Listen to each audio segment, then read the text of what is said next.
Hello दोस्तों, नमस्कार। स्वागत है आप सभी का SRL एकेडमी के यूट्यूब चैनल पर। कैसे आप सभी लोग? उम्मीद करते हैं कि आप सभी लोग होंगे स्वस्थ होंगे, मस्त होंगे, मजे में होंगे और साथ साथ में अपनी पढ़ाई को कंप्लीट कर रहे होंगे। दोस्तों, आज के इस वीडियो के अंतर्गत हम बात करने वाले हैं जैव भू रासायनिक चक्रों के बारे में। हम देखेंगे कि जैव भू रासायनिक चक्र होते हैं वो क्या होते हैं, इनका मतलब क्या होता है, इनके अंतर्गत आपके कौन कौन से चक्र होते हैं वो शामिल होते हैं। जैसे कि आपका कार्बन चक्र, नाइट्रोजन चक्र, ऑक्सीजन चक्र, फॉस्फोरस चक्र और सल्फर चक्र होते हैं। इनके बारे में हम बात करने वाले हैं। यहां पर हम उनका पूरा डिस्क्रिप्शन देखेंगे, उनके पूरी सारी चीजें जो होनी चाहिए, जो हमें पढ़नी चाहिए, वो सारी चीजें हम देखने वाले हैं। साथ साथ में उनको फ्लो चार्ट की सहायता से, एक डायग्राम की सहायता से उसको हम कंप्लीटली समझने वाले हैं। इस कारण वीडियो को अंत तक जरूर देखें। लेकिन यदि अभी तक भी आपने हमारे चैनल को सब्सक्राइब नहीं कर रखा है तो किस बात का इंतजार कर रहे हैं? अगर आपने चैनल को सब्सक्राइब नहीं कर रखा है तो आप चैनल को सब्सक्राइब जरूर करें। साथ साथ में यदि आप सभी लोगों को हमारी वीडियो अच्छे लगे तो वीडियो को लाइक और शेयर करना बिल्कुल ना भूलें। तो शुरुआत करते हैं आज के हम हमारे टॉपिक के बारे में, जिसका नाम है जैव भू रासायनिक चक्र।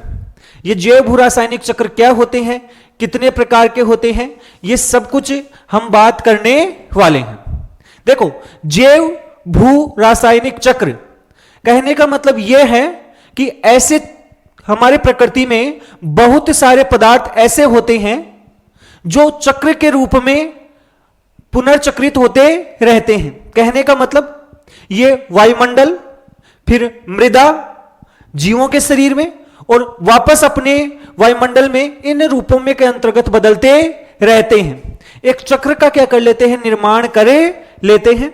और क्योंकि इसके अंतर्गत जीव और हमारा जो भूमंडल है वो सभी के सभी क्या होते हैं, शामिल होते हैं। इसी कारण से इन चक्रों को हम जैव भू रासायनिक चक्र कहते हैं। इसके अंतर्गत मुख्य रूप से हम 5 चक्रों के बारे में विस्तृत में बात करने वाले हैं।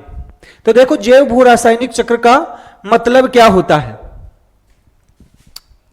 जैव भू रासायनिक चक्र वह प्रक्रिया है जिसके अंतर्गत कोई भी पोषक तत्व होता है, कोई भी एक पदार्थ होता है, जैसे कि हमारा हो गया कार्बन, जैसे कि हमारा हो गया नाइट्रोजन, जैसे कि क्या हो गया ऑक्सीजन, जैसे कि हो गया फॉस्फोरस आदि होते हैं, जीवों और पर्यावरण के बीच में लगातार घूमते रहते हैं। जीवों के शरीर में भी होते हैं और पर्यावरण में अलग अलग जगह पर उपस्थित होते हैं, चाहे वो मृदा के अंतर्गत उपस्थित हो, किसी चट्टान के अंतर्गत उपस्थित हो या फिर वायुमंडल में उपस्थित हो, और अपने रूपों को बदलते रहते हैं और लगातार यह प्रक्रिया होती है, यह चलती रहती है।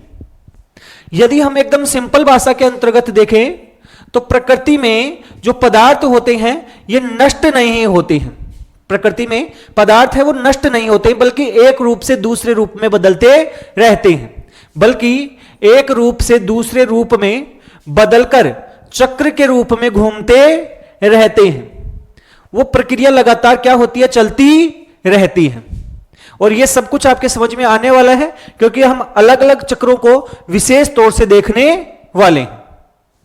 देखो, यदि हम चक्रों के बारे में विशेष रूप से बात करें, मुख्य विशेषताएं, तो पदार्थों का क्या होता है, पुनः चक्रण होता है, रिसाइकलिंग उनकी होती ही रहती है।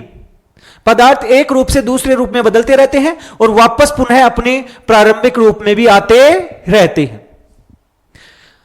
ऊर्जा के विपरीत पदार्थ संतुलित रहता है। जैसे नॉर्मली यदि हम बात करें ऊर्जा की, तो ऊर्जा है उसकी सतत आवश्यकता होती है, क्योंकि ऊर्जा है वो एक दिशा में प्रवाह होता है। ऊर्जा एक बार जो काम में आ गई, जिस ऊर्जा को आपने काम में ले लिया उसको दोबारा से आप उपयोग में नहीं ले सकते। तो ऊर्जा की सतत सप्लाई होती है, ऊर्जा का प्रक्रम होता है वो एक दिशीय होता है। जबकि यदि हम पदार्थों के बारे में बात करें तो पदार्थों का क्या होता रहता है, पुनः चक्रण होता रहता है। पदार्थ अपने एक रूप से दूसरे रूप में बदलते रहते हैं और यह प्रक्रिया ऐसे ही लगातार जारी रहती है। यह चक्र जो हमारे जो भी चक्र होते हैं ये जीव मंडल में अर्थात जीवों के शरीर में वायुमंडल में वायु के बारे में बात करें, जलमंडल में और स्थल मंडल के बीच में लगातार चलते रहते हैं। इन अलग अलग जगह पर आपके अपने रूप बदलते रहते हैं। जीव होते हैं, चाहे से वो पादप हो, चाहे से वो जंतु हो, चाहे से वो कोई सूक्ष्म जीव हो, इस चक्रों के अंतर्गत महत्वपूर्ण भूमिका निभाते हैं। सभी के सभी सजीव होते हैं, इन जैव भू रासायनिक चक्रों के अंतर्गत अपनी महत्वपूर्ण भूमिका निभाते हैं। तो यह तो बात हो गई हमारी कि जैव भू रासायनिक चक्र होते क्या हैं और इनकी विशेषताएं क्या होती हैं। अब इसके बाद में हम बात करने वाले हैं कि जो हमारे जैव भू रासायनिक चक्र होते हैं उनके प्रकार कौन कौन से होते हैं।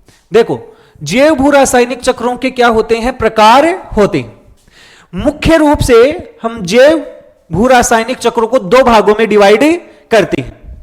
एक होते हैं हमारे गैसीय चक्र, गैसियस साइकिल, और दूसरे होते हैं हमारी अवसादी चक्र अर्थात सेडिमेंट्री साइकिल्स। गैसीय चक्र से क्या मतलब है, देखो ये जो भी गैसीय चक्र होते हैं उनका जो मुख्य भंडार होता है वो वायुमंडल होता है। कहां होता है, वायुमंडल में। और वायुमंडल में हमारी क्या पाई जाती है, गैसें पाई जाती हैं, और इसी कारण से इसे हम बोल रहे हैं गैसीय चक्र। जबकि दूसरा है हमारा अवसादी चक्र, सेडिमेंट्री साइकिल्स।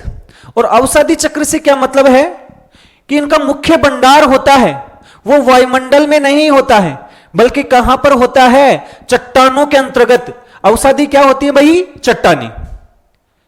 तो चट्टानों के अंतर्गत, मृदा के अंतर्गत हम मान लें, उसके अंतर्गत इनका क्या होता है, भंडार होता है, और इसी कारण इन्हें हम बोलते हैं अवसादी चक्र, सेडिमेंट्री साइकिल इन्हें कहते हैं। तो इस प्रकार से हमारे जैव भू रासायनिक चक्र होते हैं, ये कितने प्रकार के हो गए हैं, मेनली दो प्रकार के हो गए हैं। अब जो गैसीय चक्र हैं इनकी विशेषता आपको पता है कि इनका मुख्य भंडार होता है वो क्या होता है, वायुमंडल। और वायुमंडल में क्योंकि गैसों के रूप में होते हैं, इसी कारण इन्हें हम क्या बोलते हैं, गैसीय चक्र कहते हैं। ज्यादा कुछ आपको रटने की जरूरत है नहीं। अब देखो इसके अंतर्गत कौन कौन सा उदाहरण है, कार्बन चक्र, नाइट्रोजन चक्र और ऑक्सीजन चक्र। कार्बन चक्र, नाइट्रोजन चक्र और ऑक्सीजन चक्र होता है, यह हमारा कौन सा है, गैसीय चक्र के अंतर्गत शामिल होते हैं, क्योंकि इनके मुख्य रूप से आपके वायुमंडल में उपस्थित होते हैं। जैसे आपसे मैं बोलूं नाइट्रोजन है, नाइट्रोजन गैस, वायुमंडल में लगभग 78% नाइट्रोजन है, तो नाइट्रोजन का एक बहुत बड़ा भंडार है। हम बात करें कार्बन की, तो वायुमंडल में कार्बन डाइऑक्साइड गैस पाई जाती है, तो वो हो गई। हम बात करें ऑक्सीजन की, तो वायुमंडल में ऑक्सीजन गैस भी उपस्थित होती है। तो इस कारण से ये तीनों ही गैस के रूप में वायुमंडल में होते हैं। जबकि बात करें अवसादी चक्र, इनके मुख्य भंडार होते हैं वो कहां होते हैं, मिट्टी या चट्टान के अंतर्गत पाए जाते हैं। और इसके अंतर्गत एक तो हमें फास्फोरस चक्र पढ़ना और एक सल्फर चक्र पढ़ना है। ये दो चक्र आपके कहां पाए जाते हैं, इनके भंडार होते हैं चट्टानों में या मृदा में पाए जाते हैं, और इसी कारण से इन्हें अवसादी चक्र, सेडिमेंट्री साइकिल हमें कह रहे हैं। तो सबसे पहले हमने यह समझा कि जैव भू रासायनिक चक्र होते क्या हैं, उनकी विशेषताएं क्या हैं।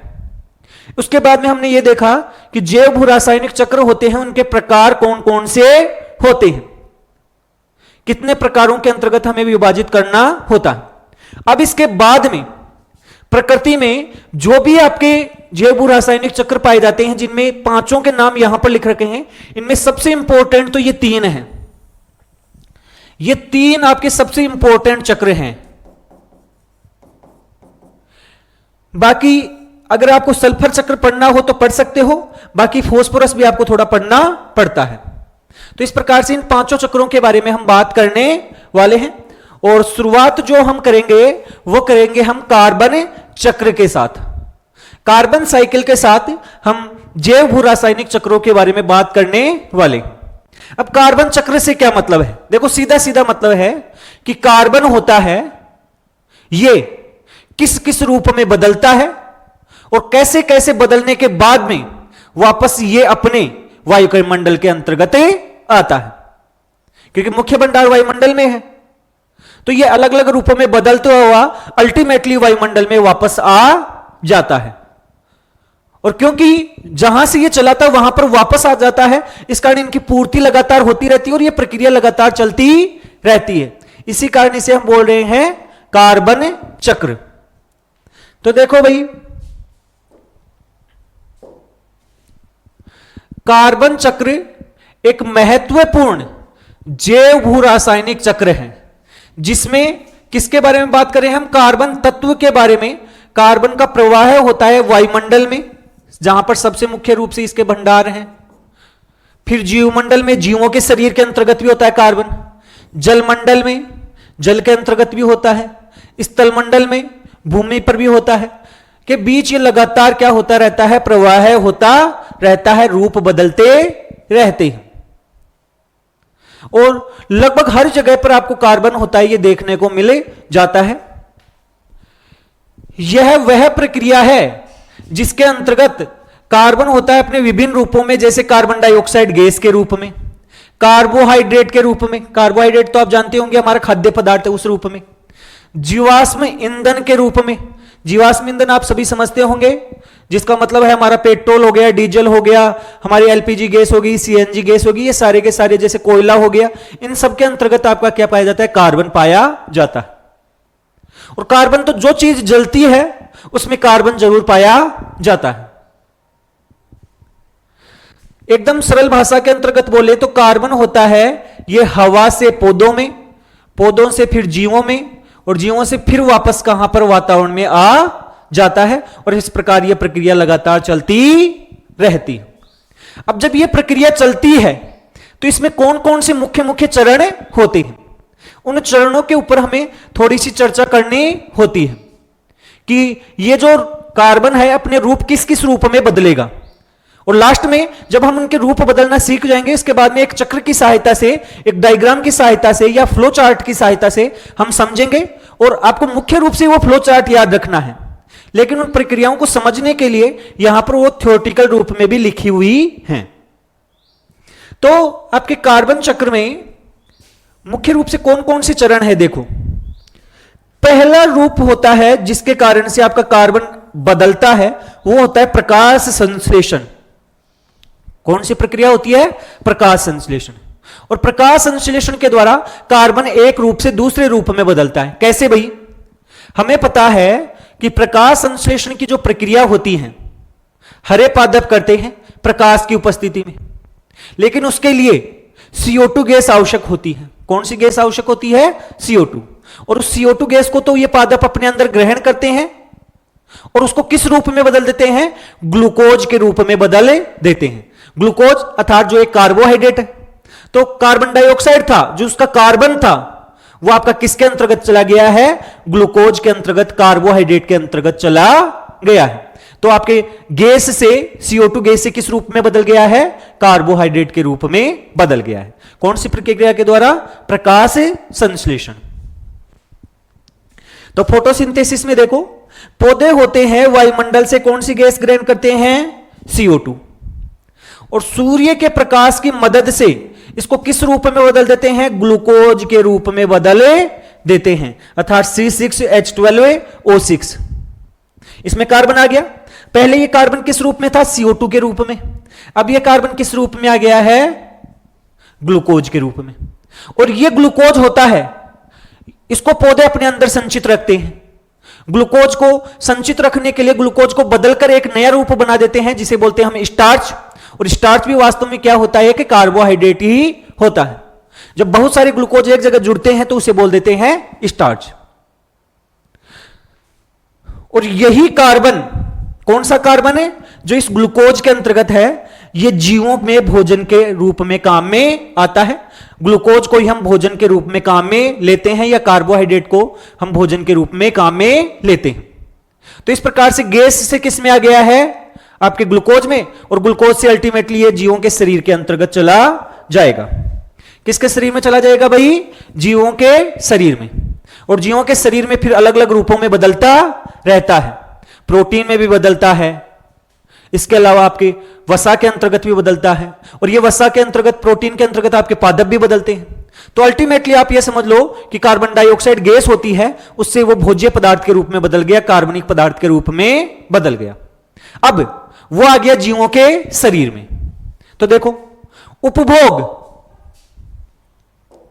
अब जो भोज्य पदार्थ या कार्बनिक पदार्थ पादपों के शरीर के अंतर्गत बना, उसका उपभोग कौन करते हैं? शाकाहारी जीव उन पादपों को खाते हैं या उनके भोजन को खाते हैं, पौधों को खाते हैं, और मांसाहारी जीव फिर उन शाकाहारी को खा लेते हैं। तो अल्टीमेटली जो कार्बन था वो आपके पादपों से शाकाहारी में और शाकाहारी से मांसाहारी जीवों में चला जाता है, और इस प्रकार से ये कार्बन होता है, ये खाद्य श्रृंखला अर्थात फूड चेन में प्रवेश करे जाता है। तो अब जीवों के शरीर में आ गया। अब जीवों के शरीर में से ये कार्बन बाहर कैसे निकलेगा? जीवों के शरीर में से ये कार्बन बाहर कैसे निकलेगा? तो देखो, एक तो जीव क्या करते हैं? श्वसन करते हैं। क्या करते हैं? श्वसन, चाहे से वो पादप हो और चाहे से वो जंतु हो। और जब भी वो श्वसन करते हैं तो हम ऑक्सीजन को तो लेते हैं, लेकिन अंदर से क्या निकालते हैं? Carbon dioxide gas. कौन सी गैस निकालते हैं? Carbon dioxide. तो जो कार्बन डाइऑक्साइड हमारे, एक तरीके से जो कार्बन हमारे शरीर में आया था, वो किस रूप में बाहर निकल रहा है? कार्बन डाइऑक्साइड गैस के रूप में बाहर निकल रहा है। और ये क्यों हो पा रहा है? श्वसन के कारण। तो नेक्स्ट आ गया आपका श्वसन अर्थात रेस्पिरेशन।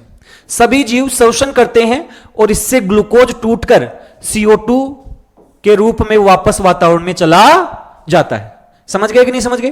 तो आपके वातावरण से आया पादपों में, पादपों ने प्रकाश संश्लेषण के रूप में इसको बदल दिया ग्लूकोज अर्थात स्टार्च में, वहां से आया शाकाहारी में, शाकाहारी से मांसाहारी में, और जब पादप देख लो, चाहे शाकाहारी देख लो, चाहे से मांसाहारी देख लो, जब भी आपके श्वसन करेंगे तो वो जो ग्लूकोज के अंतर्गत जो भी कार्बन था वो किस रूप में बाहर निकल जाएगा? CO2 के रूप में बाहर निकल जाएगा, वापस चला गया वायुमंडल में। इसके अलावा जो उसके शरीर में संचित रह गया है, जो बच गया है, जब वो मरेंगे तब निकल जाएगा। कैसे निकलेगा? जब वो मरेंगे, जब किसी भी जीव की मृत्यु होगी तो मृत पादप और जो जानवर होते हैं, बैक्टीरिया उनको तोड़ते हैं, फंगस उनको तोड़ते हैं और विघटित करते हैं, और इससे जो कार्बन होता है उसको वापस कहां मिला देते हैं? मिट्टी में और वातावरण में लौटा देते हैं। भाई जीवों के शरीर में जो भी बच गया, जब भी वो मरेंगे तो उनका शरीर अपघटित होगा। जैसे ही अपघटित होगा तो कुछ कार्बन आपका मिट्टी में चला जाएगा और कुछ कार्बन आपका वायुमंडल में चला जाएगा। तो इस प्रकार से आपके कार्बन है अपने रूप लगातार बदल रहा है। तो अब यदि हम देखें दहन के द्वारा, कि मान लो कि जीवाश्म ईंधन के रूप में आपका जो कार्बन है वो संग्रहित है, जो आपकी चट्टानों के अंतर्गत जो संग्रहित है, जो आपके दब गए थे, जो जीव जंतु दब जाते हैं भूमि के अंतर्गत, उसके अंतर्गत संग्रहित है। तो वो जो कार्बन है जो जीवाश्म ईंधन के रूप में, जैसे कोयले के रूप में या हमारा पेट्रोल डीजल के रूप में, पेट्रोलियम के रूप में या गैस के रूप में है, तो वो भी आपका एक रूप से दूसरे रूप में बदलता है। उनका जब भी दहन किया जाता है तो वो वापस किस रूप में बदल जाता है? कार्बन डाइऑक्साइड गैस के रूप में बदल जाता है और वापस प्रकृति के अंतर्गत लौटे जाता है। और इस प्रकार ये प्रक्रियाएं होती हैं, ये लगातार चलती रहती हैं।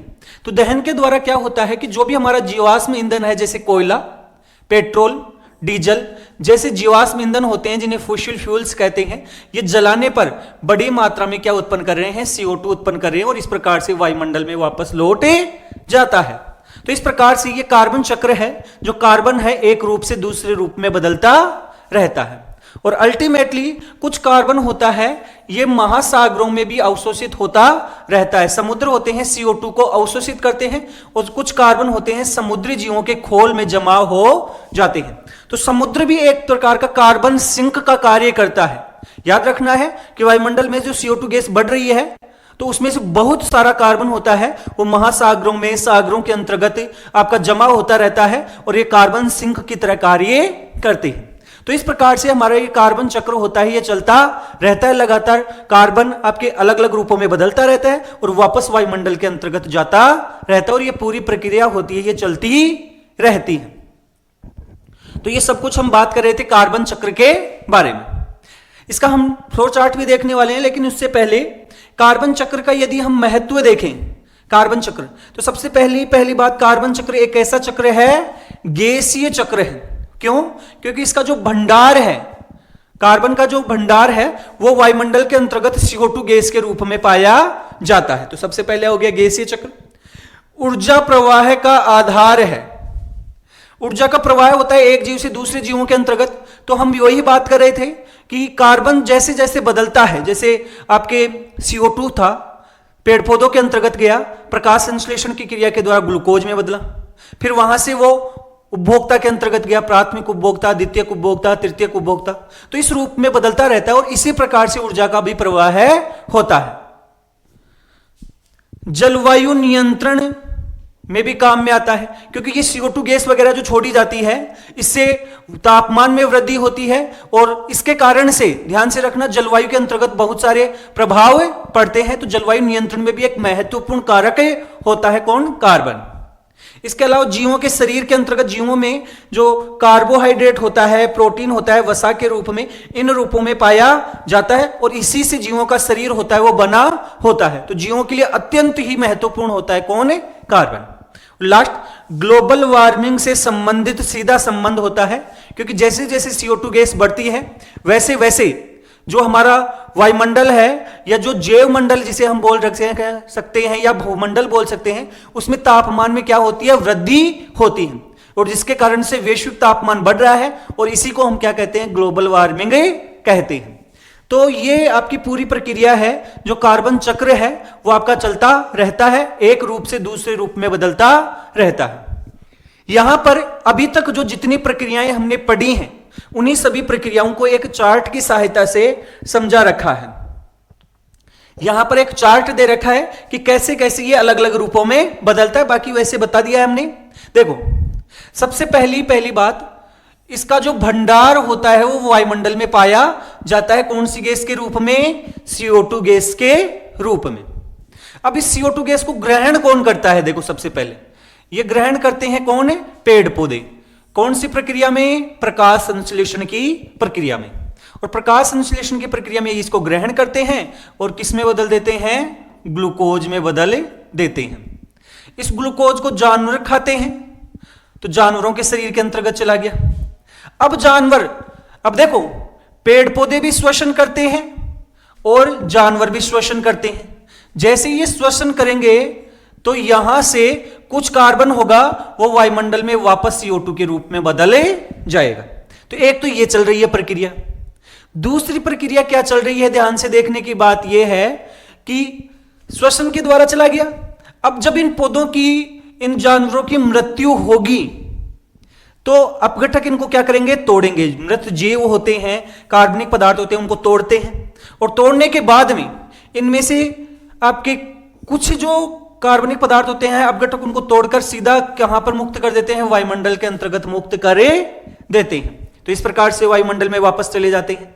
इसके अलावा जीव होते हैं और कार्बनिक पदार्थ होते हैं जो भूमि के अंतर्गत दब जाते हैं, वो किसका निर्माण कर लेते हैं? जीवाश्म ईंधन का निर्माण करे लेते हैं। और जीवाश्म ईंधन का जब दहन किया जाता है, ध्यान से सुन लेना, जीवाश्म ईंधन चाहे से वो कोयला हो, चाहे से पेट्रोल डीजल हो, इसका दहन किया जाता है तो वापस किस रूप में बदल जाता है? CO2 के रूप में बदले जाता है। कहने का मतलब यह हुआ कि कार्बन डाइऑक्साइड है वो आपके काम में भी आ रही है और वापस वायुमंडल में लौट भी रही है, और इस प्रकार से यह पूरी प्रक्रिया है लगातार चल रही है, अलग अलग प्रक्रियाओं के रूप में। कैसे कैसे बदल रहा है ये सब कुछ आपके इस चार्ट के अंतर्गत समझ में आ गया होगा। बाकी आपकी CO2 होता है, इसमें से कुछ CO2 होता है ये जल के अंतर्गत घुल जाती है तो डिजोल्व CO2 के रूप में पाई जाती है, और कुछ होता है महासागरों के अंतर्गत, आपके जीवों के शरीर के अंतर्गत एक तरीके से जमा हो जाती है, और इसी कारण से महासागर होते हैं ये कार्बन सिंक का कार्य करते हैं। कार्बन सिंक का कार्य करते हैं, यह आपको ध्यान रखना है। और समुद्री जीवों के लिए भी तो, समुद्री जीव भी तो CO2 मुक्त करते हैं, तो वो भी श्वसन के द्वारा CO2 वापस मुक्त करते हैं। तो इस प्रकार से कार्बन होता है ये अलग अलग रूपों में बदलता रहता है और वायुमंडल में से काम में भी आता है और वायुमंडल में वापस भी लौटता है। तो ये था हमारा सबसे पहला और सबसे महत्वपूर्ण जैव रासायनिक चक्र। अब इसके बाद में हम दूसरे महत्वपूर्ण जैव रासायनिक चक्र के ऊपर बात करने वाले हैं और उस चक्र का नाम है हमारा नाइट्रोजन चक्र। नाइट्रोजन चक्र भी एक बहुत ही महत्वपूर्ण आपका जैव रासायनिक चक्र होता है। सबसे पहले हम बात करते हैं कि नाइट्रोजन चक्र होता क्या है।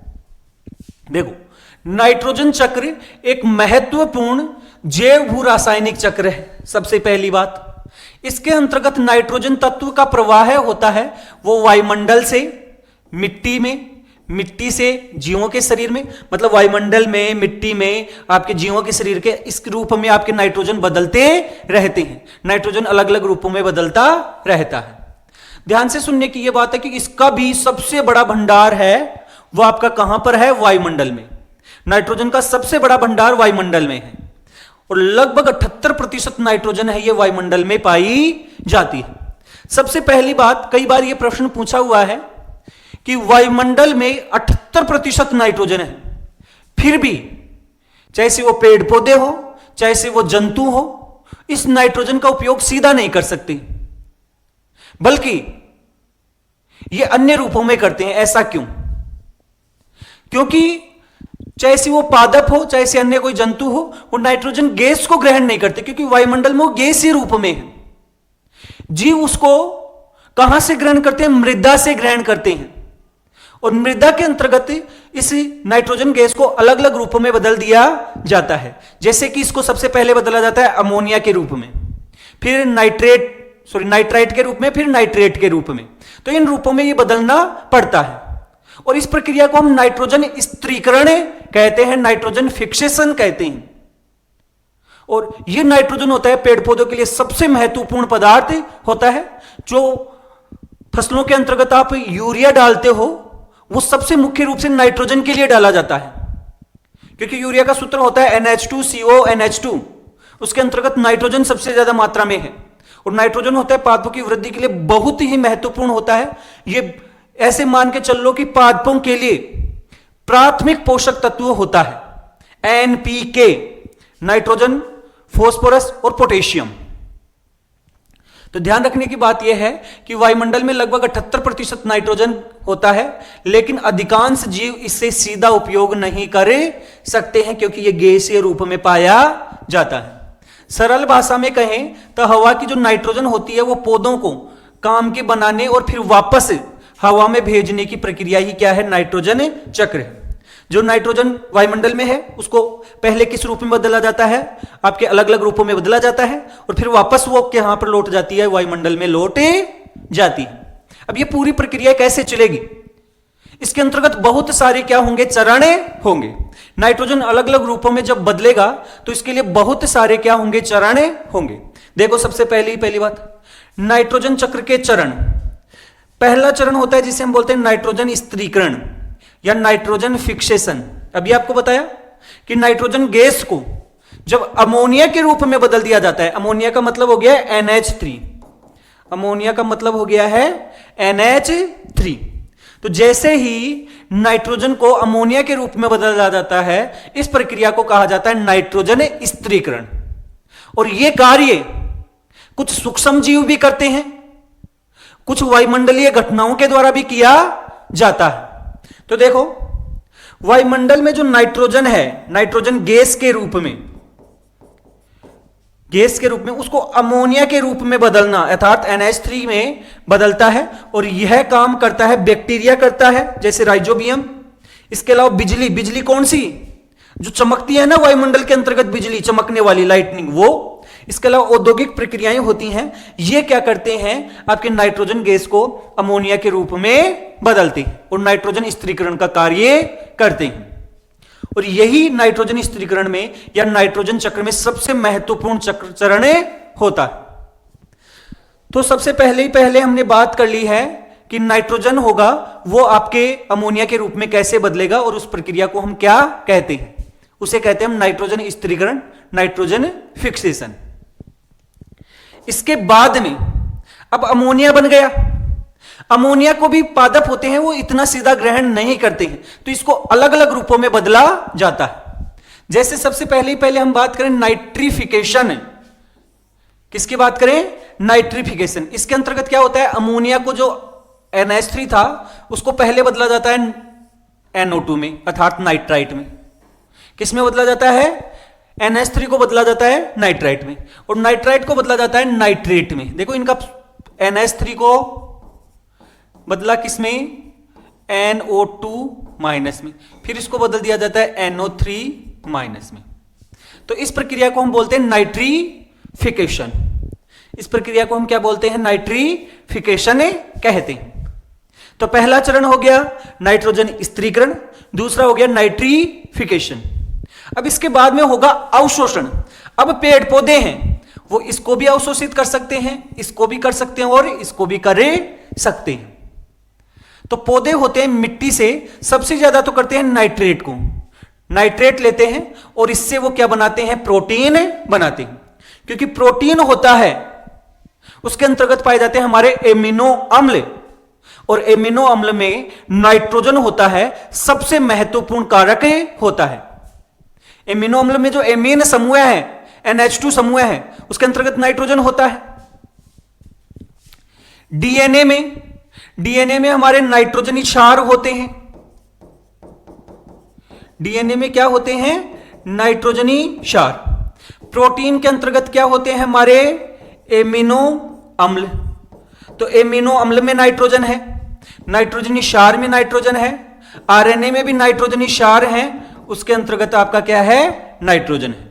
तो इस प्रकार से नाइट्रोजन बहुत ही महत्वपूर्ण आपका एक पोषक पदार्थ होता है और ये जीवों के शरीर में पाया जाता है। लेकिन पेड़ पौधे होते हैं, याद रखना, इसको किस रूप में ग्रहण कर सकते हैं? नाइट्रेट या नाइट्राइट के रूप में ही ग्रहण करते हैं। तो इसको पहले बदलना पड़ेगा। अब इसका होगा अमोनिफिकेशन। कहने का मतलब क्या हो गया कि जीवों के शरीर में चला गया। अब जीवों के शरीर से वापस ये वायुमंडल में कैसे जाएगा?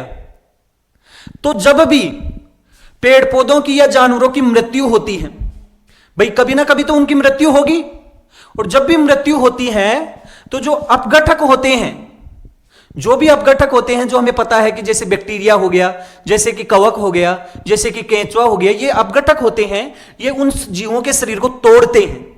और तोड़ने के बाद में जो भी नाइट्रोजन के यौगिक होते हैं, जैसे वो नाइट्राइट हो, नाइट्रेट हो, डीएनए में हो, अमोनिया में, एमिनो अम्ल में हो, सभी को बदल देते हैं किसमें? वापस ही NH3 में।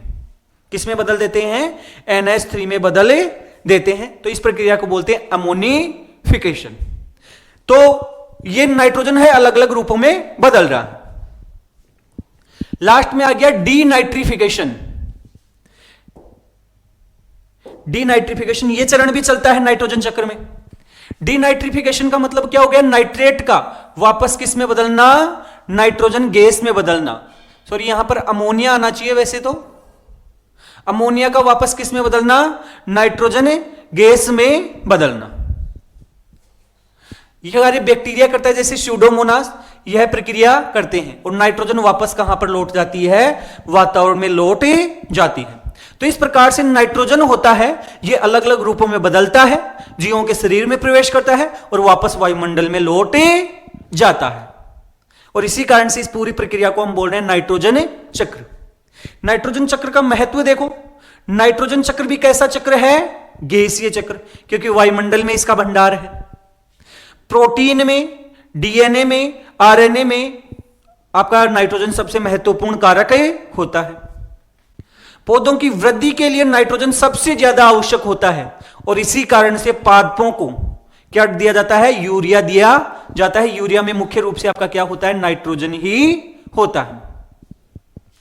फिर पारिस्थितिकी संतुलन को बनाए रखता है।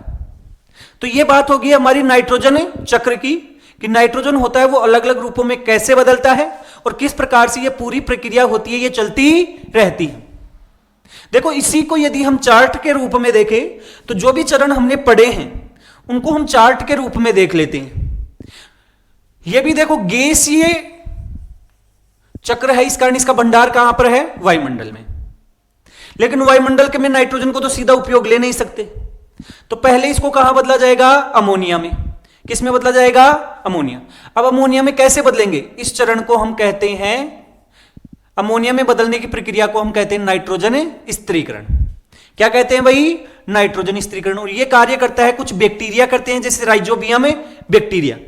आपने नाम सुना होगा कि जो भी दाल होती हैं, दाल कुल के जो भी पादप होते हैं, चना हो, कोई मोठ हो, मूंग हो, उनकी जड़ों में छोटी छोटी गांठ होती हैं और उन गांठों के अंतर्गत आपके राइजोबियम नाम के बैक्टीरिया होते हैं, ये पाए जाते हैं और इस कारण वो नाइट्रोजन स्थिरीकरण का कार्य करते हैं। तो देखो, एक तो बैक्टीरिया करते हैं और एक जो बिजली चमकती है ना, जो बारिश आती है उससे पहले बिजली चमकती है आकाश के अंतर्गत, उसे बोलते हैं तड़ित। तो लाइटनिंग के द्वारा आपकी क्या होता है? नाइट्रोजन का स्थिरीकरण होता है। और यह किस रूप में बदलता है? अमोनिया के रूप में बदलता है। फिर जीवों के शरीर में आपका सीधा अमोनिया तो काम में आने से रहा, तो इस अमोनिया को बदला जाता है पहले नाइट्राइट में, और नाइट्राइट से फिर किस में बदला जाता है? नाइट्रेट में। और इस प्रक्रिया को हम कहते हैं नाइट्रीफिकेशन, हम पढ़ चुके हैं। फिर इस नाइट्रेट को ये जीव होते हैं, पादप होते हैं, ये ग्रहण करते हैं। क्या करते हैं? ग्रहण करते हैं। इन पादपों से ये कहां पर जाते हैं? जंतुओं के अंतर्गत जाते हैं। पादपों से कहां जाते हैं? जंतुओं में जाते हैं। जब भी पादपों की मृत्यु होती है, चाहे से वो किसकी मृत्यु हो? जंतुओं की मृत्यु हो, तो अपघटक इनको क्या कर देते हैं? तोड़ देते हैं। और जैसे ही अपघटक तोड़ते हैं तो इससे वापस क्या होता है? अमोनिफिकेशन, अर्थात अमोनिया बनता है। और ये अमोनिया है, ये अल्टीमेटली ये जो अमोनिया है ये डीनाइट्रिफिकेशन के द्वारा वापस से वायुमंडल के अंतर्गत लौटे जाती है। अमोनिया का वापस नाइट्रोजन गैस में बदलना क्या कहलाता है? डीनाइट्रिफिकेशन। तो इस प्रकार से ये पूरी प्रक्रिया होती है, ये चलती रहती है। वायुमंडल में आपकी नाइट्रोजन गैस होती है, ये काम में भी आती रहती है और वापस लौटती रहती है। और ये प्रक्रिया लगातार सतत चलती रहती है और इसी कारण से इन पोषक तत्वों की कभी कमी नहीं पड़ती है। तो पहला चक्र हमने पढ़ा कौन सा? कार्बन चक्र। दूसरा चक्र हमने कौन सा पढ़ा है? नाइट्रोजन चक्र। तो ये दो जैव भू रासायनिक चक्र हमने पढ़ लिए। इसके बाद में तीसरा जो सबसे महत्वपूर्ण जैव भू रासायनिक चक्र होता है वो होता है हमारा ऑक्सीजन। किसका चक्र होता है? ऑक्सीजन का। और ध्यान से सुनने की बात यह है कि ऑक्सीजन का भी सबसे मुख्य भंडार है वो हमारे कहां पर होता है? वायुमंडल में होता है। और इसके कारण यह भी कैसा चक्र होता है? गैसीय चक्र होता है। अब आपको पता है वायुमंडल से गैस होती है, ऑक्सीजन गैस, ये कैसे कैसे अपने रूप बदलती है और वापस वायुमंडल के अंतर्गत लौटती है। वायुमंडल से जैसे पेड़ पौधों ने ग्रहण किया श्वसन में, हम भी ग्रहण करते हैं श्वसन के रूप में। फिर CO2 में बदली, CO2 को वापस पेड़ पौधों ने ग्रहण किया प्रकाश संश्लेषण के लिए, और प्रकाश संश्लेषण में पेड़ पौधे वापस ऑक्सीजन मुक्त की। तो एक चक्र तो यही चल रहा है, बाकी और सारी प्रक्रियाएं भी हो रही हैं। तो ऑक्सीजन कैसे कैसे बदल रही है देखो। ऑक्सीजन चक्र, ऑक्सीजन चक्र एक महत्वपूर्ण जैव भू रासायनिक चक्र होता है। इसमें ऑक्सीजन का प्रवाह होता है वायुमंडल, वायुमंडल से जीवों के शरीर में, जीवों से जल में, और जल से वापस पृथ्वी के बीच होता रहता है। यह प्रक्रिया होती है जिसके अंतर्गत ऑक्सीजन का उत्पादन भी होता रहता है, उसका उपयोग भी होता है, वापस पुनः चक्रण होता रहता है, रिसाइकलिंग होती रहती है। सरल भाषा में पौधे ऑक्सीजन बनाते हैं और जीव उसका क्या करते हैं? उपयोग करके वापस CO2 के रूप में वातावरण में लौटा देते हैं। CO2 के रूप में भी लौटा रहे हैं और उसके साथ साथ में ऑक्सीजन के रूप में पादप होते हैं वो वापस लौटाते हैं। तो इस रूप में ये प्रक्रिया लगातार चलती रहती है। और ये चक्र हैं सारे के सारे, ये तभी तो चल रहे हैं क्योंकि काम में आ रहे हैं, वापस यूज आपके काम में आ रहे हैं, वापस लौट रहे हैं, तभी तो इसको चक्र बोल रहे हैं। अब देखो इसके चरण कौन कौन से हैं, ऑक्सीजन कैसे कैसे अपने रूप बदलती है। सबसे पहले प्रकाश संश्लेषण के द्वारा यह मुक्त होती है। तो हरे पौधे, शैवाल और साइनोबैक्टीरिया होते हैं, सूर्य के प्रकाश में CO2 H2O का उपयोग करके ऑक्सीजन मुक्त करते हैं, साथ साथ में ग्लूकोज बनाते हैं। तो इस प्रकार से वायुमंडल में ऑक्सीजन आती रहती और यह प्रक्रिया ऑक्सीजन का मुख्य स्रोत है। वायुमंडल में ऑक्सीजन किस रूप में आती है, कैसे आती है, किस प्रक्रिया के कारण आती है? आपके प्रकाश संश्लेषण के कारण से आती है। तो पहला चरण हो गया कि वायुमंडल में कैसी आई। अब वायुमंडल से ये कैसे कैसे अपने रूप बदलेगी देखो। नेक्स्ट चरण देखो श्वसन। बताओ श्वसन में आप ऑक्सीजन गैस काम में लेते हो कि नहीं लेते? आप ही नहीं, सभी जीव होते हैं वो काम में लेते हैं, और जो ऑक्सीजन है उसको CO2 में बदल देते हैं एक तरीके से। हालांकि सही तरीके से टेक्निकल बोला जाए तो जो ऑक्सीजन होती है उसको CO2 में नहीं बदला जाता है। जो ऑक्सीजन होती है वो आपकी अलग रूप से बदलती रहती है। तो देखो श्वसन में सभी जीव होते हैं, चाहे से वो पौधे हो चाहे से वो जानवर हो, श्वसन करते हैं, ऑक्सीजन का उपयोग करते हैं जिसको CO2 के रूप में बदलते हैं, और ये CO2 होती है वापस वायुमंडल में मुक्त हो जाती है। इससे ऑक्सीजन कम होती है और CO2 बढ़ती है, तो ऐसे रूप बदलता है।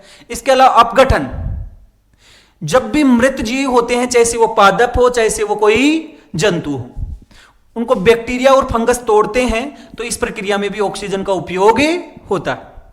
दहन, किसी भी चीज को जलाते हैं तो उस प्रक्रिया में भी ऑक्सीजन काम में आती है, बिना ऑक्सीजन के कोई भी चीज नहीं जलती है। तो ईंधन, चाहे से वो लकड़ी हो, कोयला हो, पेट्रोल हो, इनके जलने पर ऑक्सीजन काम में आती है और CO2 होती है ये मुक्त होती है। तो इस प्रकार से ऑक्सीजन उपयोग में आती रहती है अलग अलग रूपों में। इसके बाद में ऑक्सीजन का यदि और रूप बदलना देखें तो जल के अंतर्गत भी ऑक्सीजन होती है, ये डिजोल्व होती है, घुलित अवस्था के अंतर्गत पाई जाती है।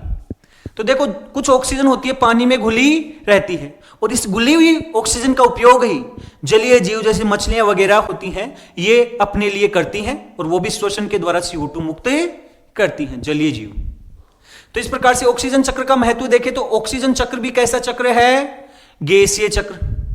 सभी जीवों के श्वसन के लिए क्या होता है? आवश्यक होता है, बिना ऑक्सीजन के किसी का काम नहीं चलेगा। आप पानी के बिना फिर भी 1 दिन तक जिंदा रह सकते हैं, 2 दिन तक जिंदा रह सकते हैं, लेकिन बिना ऑक्सीजन आप 1, 2, 5 मिनट से ज्यादा जिंदा नहीं रह पाएंगे, दम घुटने से मृत्यु हो जाएगी। तो ऑक्सीजन सबसे ज्यादा जरूरी है। वायुमंडल ये संतुलन बनाए रखती है, जलीय जीवन के लिए जरूरी है डिजोल्व ऑक्सीजन के रूप में, सभी के लिए ही जरूरी है। ऊर्जा का उत्पादन ATP के उत्पादन में मदद करती है। देखो आपके शरीर में जो खाना आपने खाया, ग्लूकोज आपने खाया, अब उससे ATP कैसे मिलेगा? जो श्वसन के अंतर्गत आप ऑक्सीजन लेते हो वो ऑक्सीजन ही उस ग्लूकोज से वास्तव में क्या निकालती है? ऊर्जा निकलवाती है, ATP का उत्पादन करवाती है। तो इस प्रकार से ATP उत्पादन में भी ये महत्वपूर्ण होती है। तो यह हमारा कौन सा हो गया है? ऑक्सीजन का चक्र। अलग अलग रूपों में ऑक्सीजन बदलती रहती है और ये सारी प्रक्रियाएं होती हैं, ये चलती रहती है। ऑक्सीजन चक्र में कौन कौन से चरण होते हैं, कौन कौन सी प्रक्रियाएं होती हैं, यही यहां पर दर्शा रखी है। देखो इनमें आपको बहुत ज्यादा रटने की जरूरत तो है ही नहीं, आपको इसमें ध्यान से समझने की बात है कि कैसे कैसे अपने रूप बदलते हैं, बस यही याद रखना है। देखो पहली बात तो वायुमंडलीय चक्र गैसीय चक्र है, इस कारण ऑक्सीजन वायुमंडल में पाई जाती है। अब ये वायुमंडल से कहां काम में आती है? देखो वायुमंडल से श्वसन के अंतर्गत हम काम में लेते हैं, जानवर भी काम में लेते हैं और पौधे भी काम में लेते हैं। वायुमंडल में जो ऑक्सीजन होती है वो दहन के अंतर्गत भी काम में आती है। वायुमंडल में जो ऑक्सीजन होती है जल के अंतर्गत घुलित अवस्था में भी पाई जाती है। तो यहां पर जो श्वसन के अंतर्गत काम में आई ये वापस होती है किसमें मुक्त हो जाती है? आपके श्वसन में जो काम में आई है उस CO2 के रूप में वायुमंडल में चली जाती है। पेड़ पौधे भी कारखानों से भी आई है और अल्टीमेटली यहां से जो जल के अंतर्गत हैं जीव वो से भी आई है। तो इस प्रकार से ये CO2 होती है, ये आपके वायुमंडल में चली जाती है और इस प्रकार से ये पूरी चरण चलता रहता है। इस CO2 का उपयोग हरे पौधे होते हैं प्रकाश संश्लेषण में करते हैं और ये वापस वायुमंडल में लौट जाती है ऑक्सीजन गैस। तो इस प्रकार से ये चरण चलता रहता है। बाकी जल में घुलित ऑक्सीजन ये आप देख ही सकते हैं, यहां पर जल में जीव होते हैं वो काम में लेते हैं, समुद्री जीव होते हैं श्वसन करते हैं और CO2 मुक्त करते हैं। तो ये सारी प्रक्रियाएं हैं, ये चलती रहती हैं। किसके अंतर्गत बात कर रहे हैं? हमें ऑक्सीजन चक्र के लिए बात कर रहे हैं। तो अभी तक आपको 3 महत्वपूर्ण चक्र हैं वो बताए गए हैं। सबसे पहला जो चक्र हमने पढ़ा था वो पढ़ा था कार्बन चक्र। दूसरा हमने चक्र पढ़ा वो पढ़ा नाइट्रोजन चक्र, और तीसरा जो महत्वपूर्ण चक्र पढ़ा है हमने ऑक्सीजन चक्र। ये तीन चक्र तो आपको याद रखने ही, कैसे कैसे अपने रूप बदलते हैं। रटने की कोई आवश्यकता बिल्कुल भी है नहीं, सामान्य सामान्य सी प्रक्रियाएं हैं, एक दो बार इनको पढ़ना होता है, बाकी आपके पेपर में जो भी प्रश्न आएगा आप आसानी से उसको सोल्व कर सकते हैं, क्योंकि ये जनरल चीज है, रटने की चीज बिल्कुल भी नहीं है। नेक्स्ट देखो, इसके बाद में दो चक्र और हैं जिनके ऊपर थोड़ी थोड़ी हमें बात करनी है। एक है हमारा फास्फोरस चक्र और एक है हमारा सल्फर चक्र, और इन दो चक्रों को हम बोलते हैं अवसादी चक्र। अभी तक जो चक्र थे उनको बोल रहे थे हम गैसीय चक्र, इनको बोलते हैं हम अवसादी चक्र। अवसादी चक्र क्यों बोल रहे हैं? क्योंकि इनका जो भंडार होता है वो या तो मृदा में या आपकी चट्टानों के अंतर्गत पाया जाता है। इनको बहुत ज्यादा आपको याद रखने की जरूरत है नहीं, फिर भी एक बार थोड़ा सा आपको देख लेना है, नजरों में आना चाहिए, जिससे कि आपको पता रहे कि किस किस रूप में ये बदलती हैं। तो सबसे पहले हम बात करते हैं फास्फोरस चक्र के बारे में। देखो फास्फोरस चक्र, फास्फोरस का जो सबसे मुख्य भंडार है वो होता है चट्टानों के अंतर्गत। कहां पर होता है? चट्टानों में, और इसी कारण तो ये अवसादी चक्र है। वायुमंडल से इसका कोई लेना देना नहीं है। फास्फोरस का वायुमंडल से कोई लेना देना नहीं है। वायुमंडल इसमें नील है, एक तरीके से ऐसे मान लो वायुमंडल का रोल नील है। ये चट्टानों में होता है, वहां से जीवों के शरीर में आता है और वापस चट्टानों के अंतर्गत लौटे जाता है। कहने का मतलब मृदा में लौटे जाता है।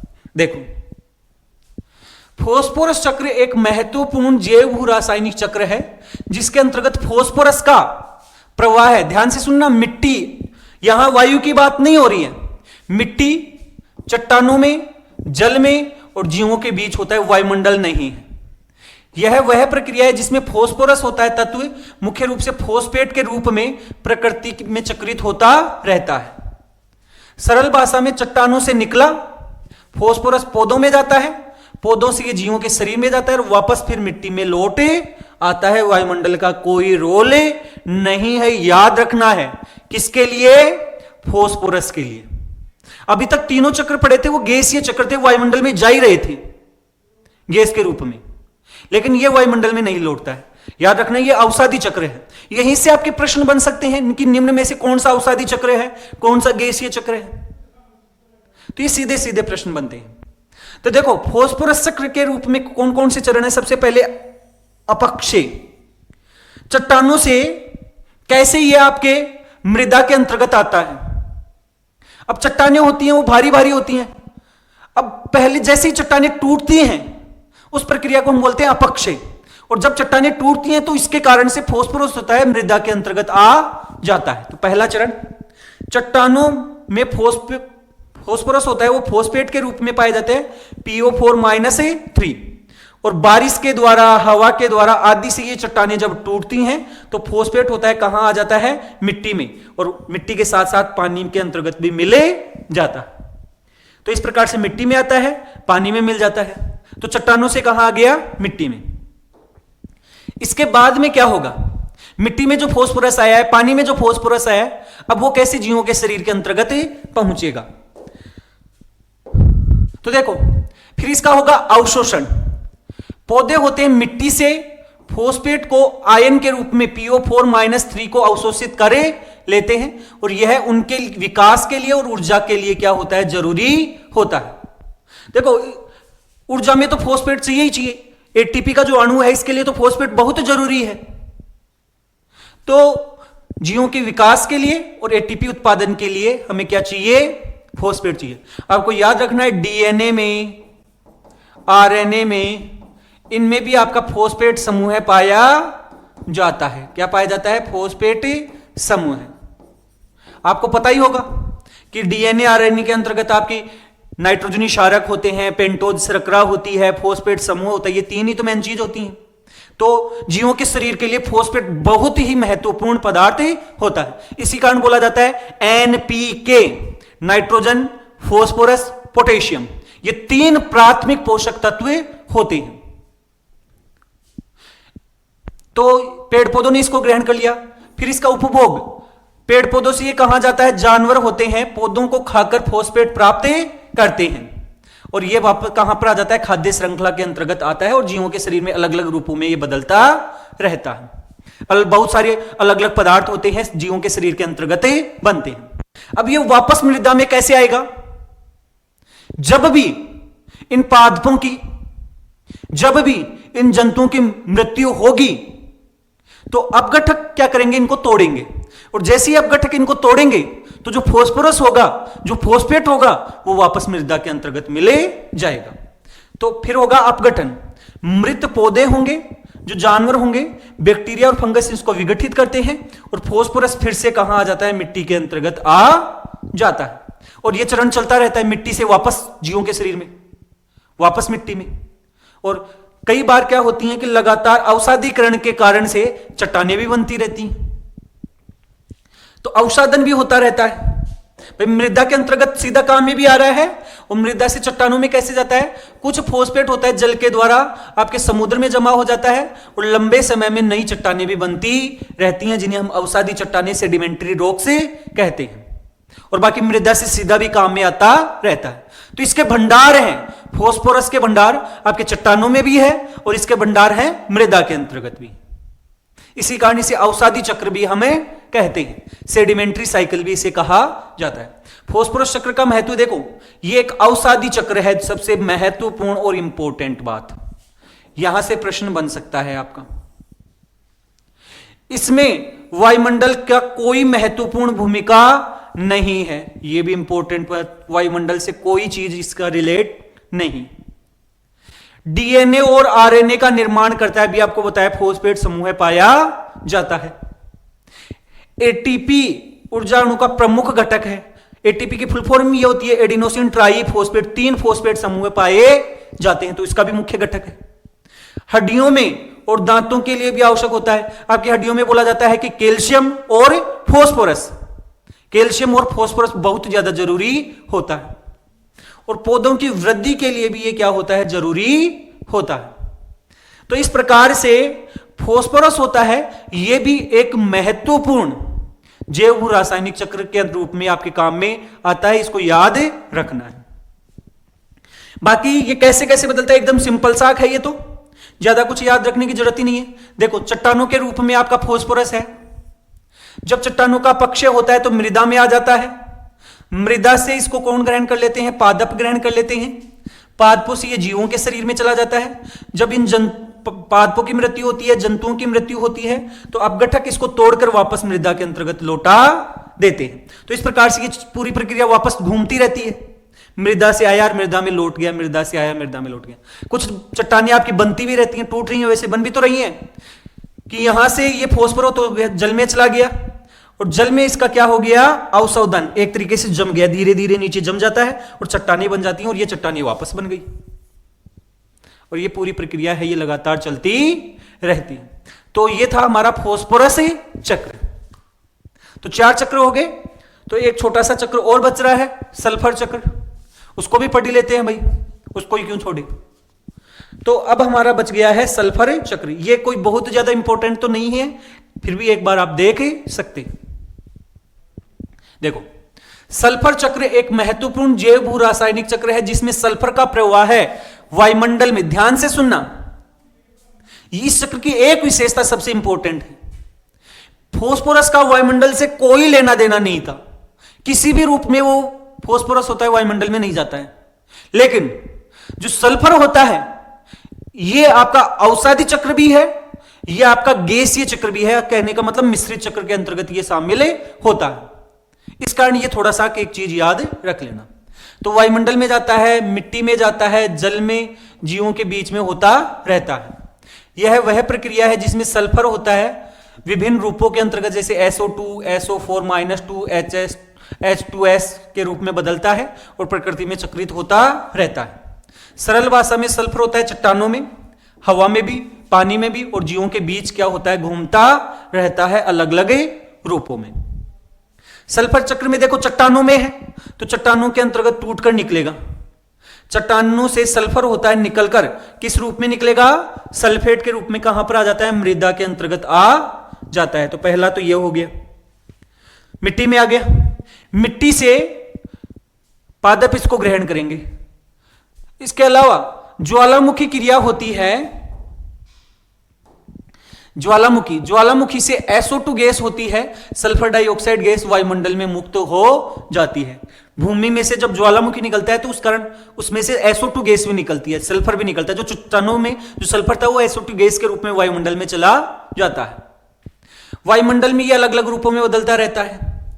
SO2 होता है पानी से मिलकर अम्लीय वर्षा करता है, याद रखना H2SO4 अम्लीय वर्षा।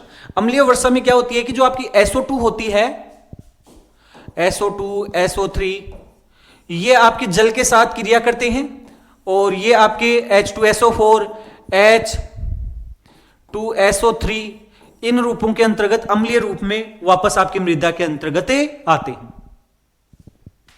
अवशोषण, पेड़ पौधे भी अवशोषण करते हैं। पौधे होते हैं मिट्टी से सल्फेट आयन को क्या करते हैं, अवशोषित करते हैं। और सल्फर है, ध्यान रखना, सल्फर आपके प्रोटीनों में पाया जाता है। कुछ एमिनो अम्ल ऐसे होते हैं जिनमें सल्फर पाया जाता है, सभी में तो नहीं होता है, लेकिन कुछ एमिनो अम्ल ऐसे हैं जिनमें सल्फर पाया जाता है और आपकी प्रोटीन के अंतर्गत वो एमिनो अम्ल मिलते ही मिलते हैं। इस कारण से याद रखना कि यह प्रोटीन में, और एंजाइम होते हैं वो भी वास्तव में प्रोटीनों से ही तो बने होते हैं, तो एंजाइमों को बनाने में काम में आते हैं। इसके अलावा जीवों के शरीर में देखो, पादपों में आए, पादपों से जैसे ही जंतु इनको खाएंगे तो जानवरों के शरीर के अंतर्गत ही चला गया, और जानवरों के शरीर के अंतर्गत भी प्रोटीन और अन्य रूपों के अंतर्गत ये पाए जाते हैं।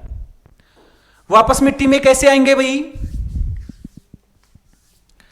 जैसे ही अपघटन होगा, चाहे से वो जंतु का हो चाहे से वो पादप का हो, वापस ये सल्फर होता है मिट्टी के अंतर्गत लौट आएगा। तो मृत जीवों का बैक्टीरिया जब तोड़ते हैं तो सल्फर होता है वापस मिट्टी के अंतर्गत आ जाता है। बैक्टीरिया के द्वारा भी सल्फर आपका रूप बदलता रहता है। देखो, कुछ बैक्टीरिया होते हैं सल्फेट को कौन सी गैस में बदल देते हैं, H2S गैस में, और H2S से वापस किस में बदल जाता है, सल्फेट में। तो ये कुछ बैक्टीरिया होते हैं वो भी सल्फर को अलग अलग रूपों में बदलते रहते हैं। तो इस प्रकार से ये चक्र को पूरा करते हैं।